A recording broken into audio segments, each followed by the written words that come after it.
Well, obviously saving her, the damsel in distress right now, is the way to go right now. You're very firm when it comes to this drug stuff, which is cool. But you do know that there's some flaws in the testing system. Yes. Okay. So while I was with CBC, I did this interview with the tester. We actually spoke for about almost an hour, right? For my feature, I could only use about 5 minutes of it, but we understand the flaws. We understand the game. And I said this to him at the beginning of the interview. Some things I may act like I don't really know what I'm talking about, but I've done the sport, so I know, but it's just for information for other people. I'm grilling this guy though, right? I'm grilling him on how they choose who's tested, how often some are tested despite other people, how some people are getting calls, if they're not at home, and some people aren't, because I was highlighting Christian's situation because, he wasn't at home during his testing period, and then you got his band that everyone knows about.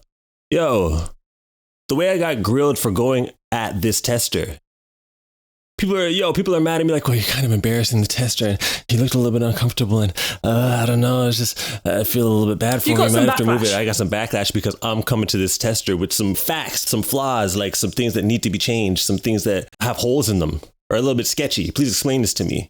I'm giving him a chance to explain himself. I'm on a big platform here. Explain, please, because this doesn't make any sense. I actually talked to an athlete, Mondo Duplantis, who even said, I live in a gated community, so I got to get a call when people come. But what am I going to do within a few minutes to change my sample? So they call him, which is okay.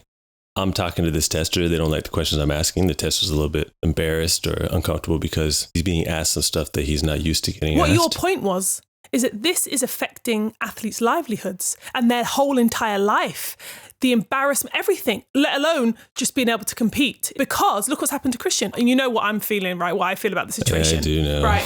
But whether or not he took drugs or didn't take drugs, he's never been tested positive. He missed some tests. Instantly, you're a drug cheat. Cool. However, the system is blatantly unfair.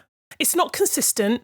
And for me, that's the issue. Now, for Christian, I feel like he's an adult and also he knows the rules. And that was always my thing. You know the rules and you do everything in your power. So that's never going to change in my mind. You're an adult, you know the rules. However, if sometimes the rules change depending on which tester, whether they have a good relationship with the athlete, whether or not that they, believe in the athlete or not, what if they don't like the athlete? There's too much of a grey area. This type of situation needs to be 100% black and white. Excuse the pun. I do know that people were fine with ripping Christian to shreds without a positive test. No athletes coming to his defense. No media outlets coming to his defense. It was okay to rip him to shreds. And it seems so blatant. The tone of the way the headlines are written is just extraordinarily interesting. It's a bit too blatant. It's so blatant. But the craziest thing to me, look at the pictures used, let's say, for Brianna-McNeal, right? Rollins-Mcneal. And then this Shelby chick. Look at the pictures used to accompany the articles. Like all the pictures of Shelby have been mainly like with her medal or running in a race with other people in the race. All the ones with Brianna, like one of them, right? I saw of her standing at the track where she's obviously had a false start.